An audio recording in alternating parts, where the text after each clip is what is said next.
Well, it'll be like ASMR on the That's video. kind of what I feel like I've been doing. I was like,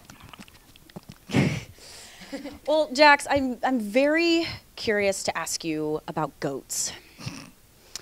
They seem to be very important to you, and I love goats. it seems like we had an encounter where we almost So had close. one, right? I just wish I had a supportive boyfriend who would be down to take a pet goat into our house, but no, we're too busy and we don't have time to manage a goat apparently. But too busy. Well, I surprised him with a goat. For those of you who think this is a very strange conversation right now, I was like, "Can we keep him?" And he almost said yes. I felt it. it looked like did it have pointy ears or floppy ears? It had pointy ears, right? Yeah, pointy one. That's an alpine goat. Okay. I only know that because I He worked was on a like farm. sort of miniature. The only problem with goats is that you can't really potty train them. So there's that. It would have to be a goat with a diaper. Well, Which is cute. you're entirely right for wanting a goat because they truly are so similar to dogs. They're just like dogs. Yes, they can do tricks. When you go like this, they'll hop up on I you. did goat yoga. with Yes, this you dog. did. I like went into downward dog and the goat like jumped on my back and did it with me, like on my butt. I swear, that's not even made up. That really happened in my house. And then we still gave the goat back. So close. You. Have any of you done goat yoga before? Anyone else in here? Okay. It's not like relaxing. No. But I think the point of it is I definitely walked away smiling. Yeah. And that's what yoga does for me in general. So it was like a different type of meditation. It was a stressful meditation. And then he peed on my floor. Oh no. Well, that is stressful. It's okay. It was so worth it. At least he didn't pee on my back. Oh, Yeah. ooh, very fair. Well, now you've convinced me to try it. It happened. There's a goat yoga class that happens on like a monthly basis in Nashville. Do you guys know where Really? Capitol View is? Yeah, there's like a little patio lawn, and they do goat yoga there. Done this yet? No. You live here. Oh my gosh. That's like what should be the #1 Nashville tourist attraction. Goat yoga. I've talked about it on my show, you guys. We should. Okay, make that's it what you're happen. doing next week. And I want you all to send me photos. I'm going to need proof. Jax, the last time that we chatted, it was right when Victoria's Secret was like getting played on the radio. Like it Crazy. was right when it launched. Yeah. And We met over Zoom. We did. We met Yeah. over Zoom. You still look like Tinkerbell. But it was my first thought when we started talking. I was like, I'm talking to Tinkerbell on Zoom man, right now. That's the highest praise ever. She was like the OG, like no man could tell me nothing. But I'm still gonna be a supportive homie, but like you can't control me. You can't control me. Little sassy, Yeah, little yeah. sporty, you know. She flies. She does. Yeah. That's what you're going to do next. I skydived once. Twice. It was Twice? Awesome. Yeah. Okay. So clearly it's not that dangerous if you could do it No, a second time. It's not dangerous, I don't think. I don't want to like don't mark my words, but I just it was awesome. The worst part about skydiving is when you land and everything else just gets lame because you're not falling out of the sky anymore. Well, would you say, I don't know, that was like a really cheesy question. I was going to be like, does skydiving feel like what the electric response to Victoria's Secret has felt like? What But a like, transition. Well, no, but because it's so crazy how much has happened in just the 2 months since we've it chatted. Has definitely felt like a giant skydive, I will say. That's a very good transition. It was clean. It wasn't Oh, dirty. okay. I liked it. I'll It was take clean, it. It was natural. It was organic. I would have totally compared it to skydiving anyway. Oh, amazing. No, it's really cool. These things are really cool and fun for me because when I started doing all the POVs and all the music stuff on TikTok, it was during quarantine and I wasn't able to like go out and meet people. And now that I'm putting out music and Victoria's Secret came through radio and stuff, I get to literally come in and meet everybody in person and put some faces to usernames that I've been like messaging and stuff. So it's like as a songwriter, you guys don't even realize how cool it is to see that people, they'll sing your songs. Like I watch mouths knowing the words when I'm singing it, which is like a surreal feeling. And also just that, like you came out of your houses and you're here today. It's Yeah, of course for we whatever did. this is, and I appreciate you guys. Well, when we first talked about Victoria's Secret, you said that when you were writing it, it started as something like sad because it's, not the Yeah. happiest of Yeah, topics. yeah. And then you realized you're like, no, I feel angry. Yeah, I was like started the lyrics and it was sort of a ballad. I started everything kind of on piano, so I figured it was going to go in that direction. And as I was writing it, when I wrote like Thighs of Thunder, I was like, what the? I'm not sad about this. This is hilariously ridiculous. Like, I am mad. This is not sad. So I was like, this needs to be a little punkier and a little more sarcastic and just a little ragier, and almost like I'm poking fun at the dude that, and I guess the society of, and the culture of diet culture and all of that stuff, like, just warped me into this. I wanted to make fun of it. I wanted to take it back a little. So writing the song, of course, was healing for you. Oh, yeah.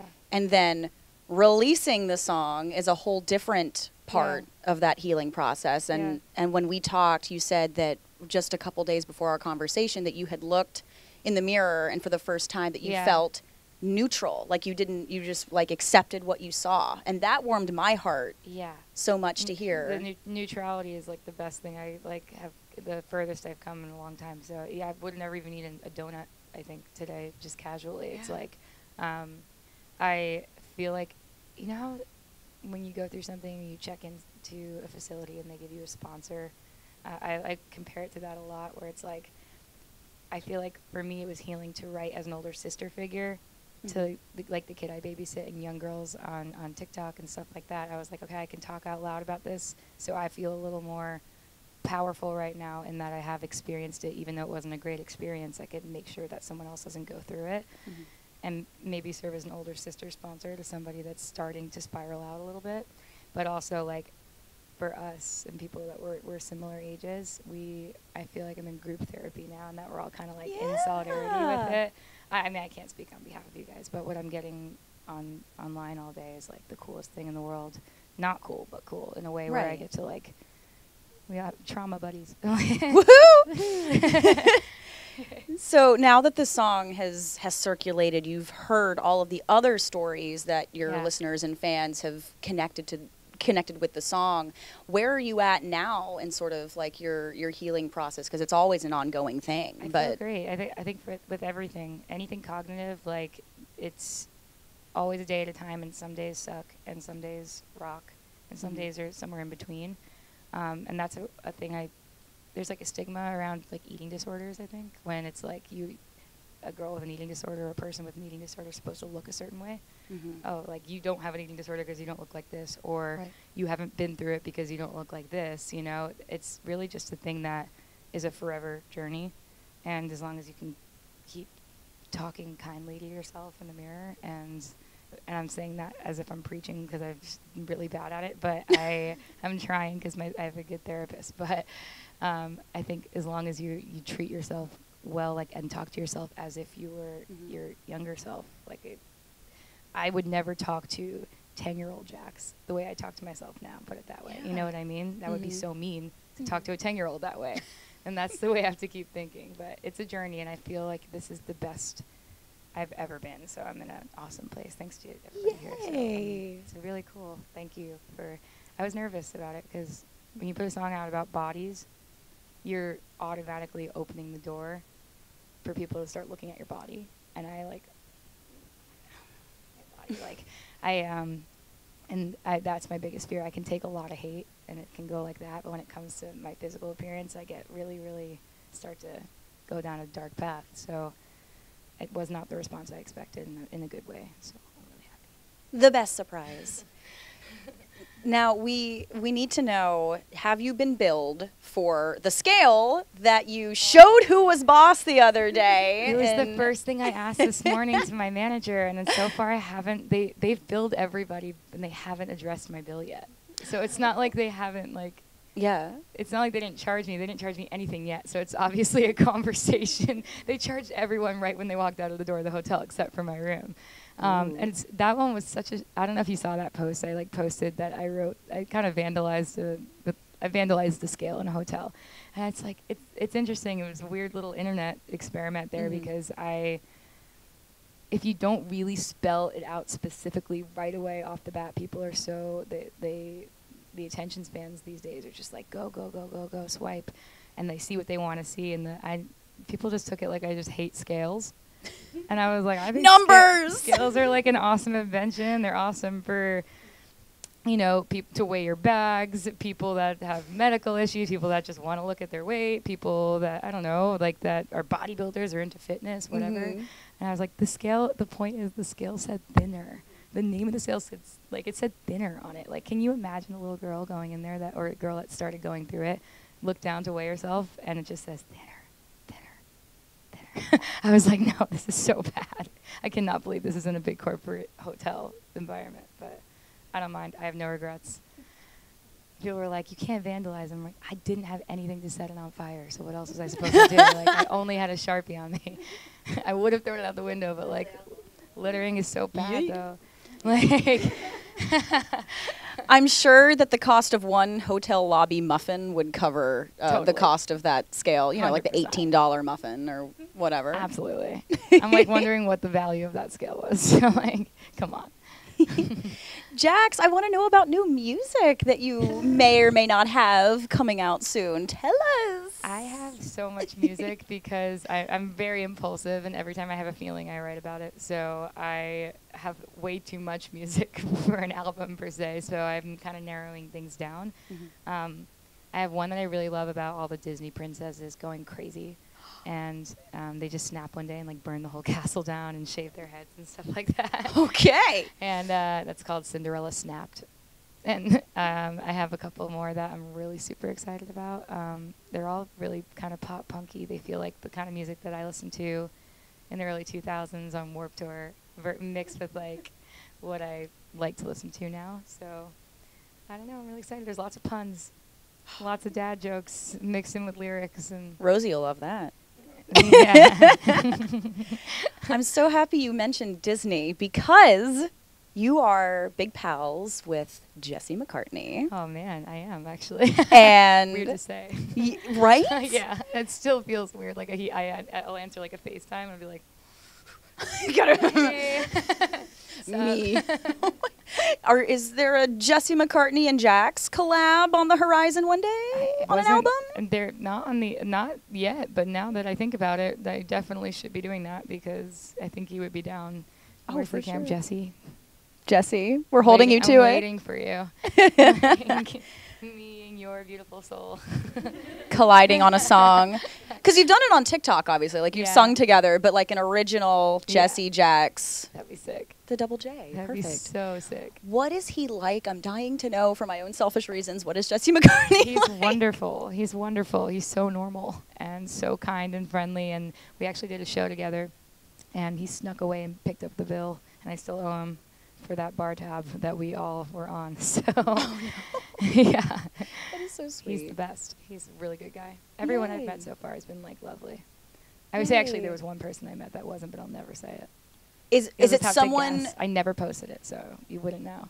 Is it someone we would expect to, No. like, not be nice? No. Oh, so it was like a sneak attack, No, not I know there was nice. that trend on TikTok where you went like that, and you, like, showed, like, nicest celebrity you ever met, rudest celebrity you ever met, and there was, like, all this drama around it. And I was like, I thought about doing it, but I couldn't do it. Couldn't do it. I don't know. How could anyone ever be not nice to Jax? You're, like, the nicest In person. all fairness, this guy... in all fair... Wow. This person... halfway through. This human being, he was kind of mean about everyone. So I was like, Oh. I like positive vibes. But I feel like 99.9% of the time, they're all, like, amazing and so, so kind. And I'm always fangirling like a crazy person. So John Stamos is one where I was like, Oh, girl, yes. literally, he, like, pulled up to the house, and I was like, you're here at my house. You're here at my house. Do you want to... I have bagels and Starbucks, and that's, like, all I could really offer you right now at this moment. But Okay, so now, John Stamos, we need a Jesse and the Rippers and Jax collab on the same album with Jesse McCartney. yeah, just all the Jessies. All the Jax featuring every Jessie. Oh my God. Yes. Who's another Jessie? Jessie James. Yes. She's awesome. Jesse J. Jessie J. Yeah. Wait a second. This is already an EP. Oh my God, it's happening. It's already done. Well, we have a fun game planned for you Whoa. today.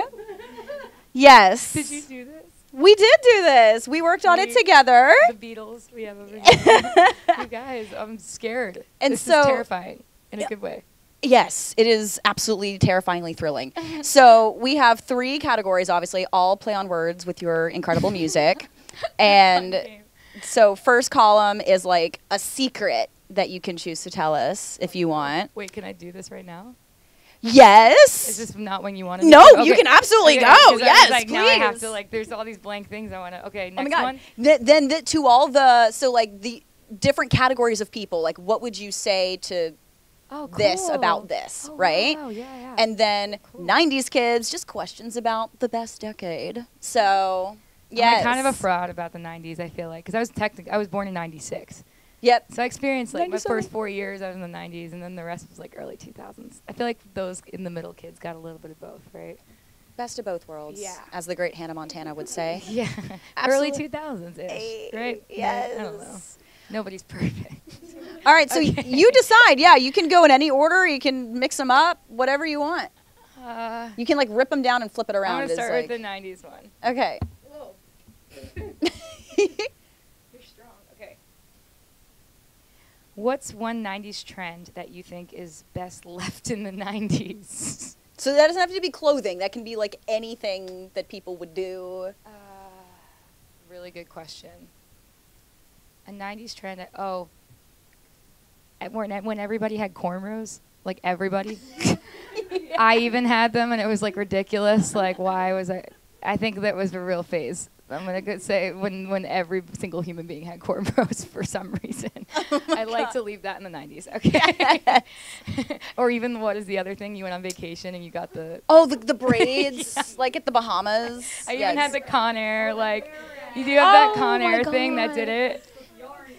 And it always got stuck to your head and never worked, and I still went for it anyway. I had a friend that didn't know you were supposed to unravel it, and she literally cut her hair off, and she had a sprig that we named Stan for a decade. Not me. I did that too. That's when I got bangs. Okay, wait. I'm gonna do the full category. This is an amazing game. Okay. What's your favorite thing about being a 90s kid? I think that I know a lot of cool music, and I'm I'd say I'm more of a zillennial. I'm actually technically the last millennial, 96. So I got right in the middle, so I could share 90s music and Britney and JT and all that stuff too. Kids that are a little younger. Heck yeah. Yeah. Continue the also, legacy. I own a lot of Nintendo stuff. I my N64 and stuff. We still own all that. So, and my old Tamagotchis, which I killed on purpose because I did not realize how annoying they were. No offense, it's a Tamagotchi. Really cool toy. You get to build the first ever 90s fest. Which 3 artists are headlining? That's a crazy question. Well, oh gosh, I want to get some pop punk in there. I feel like can I say Blink? Yes, I feel like I could say Blink. I'm gonna say OG Blink 182. I'm gonna say Britney, and NSYNC. Wow, I'm there. Okay, cool. Yeah, I didn't piss anyone off. Okay, good. Okay. If you want, you can rip them so that you don't. Oh, that one came out easily. Okay, there you go. I'm just holding the tack now. Tax for Jax. What would you say to all the, why would you write this word? Let me see. Oh, Chicagoans. I was homeschooled. I was going to say it wrong, and I'm glad I made her read it. It looks not like that in my brain. Okay. Chicagoans. What would you say to all the Chicagoans who just found out Jax doesn't know how to read? What would you say to all the Chicagoans who think their pizza is superior to New York style? Ugh. That's a silly question.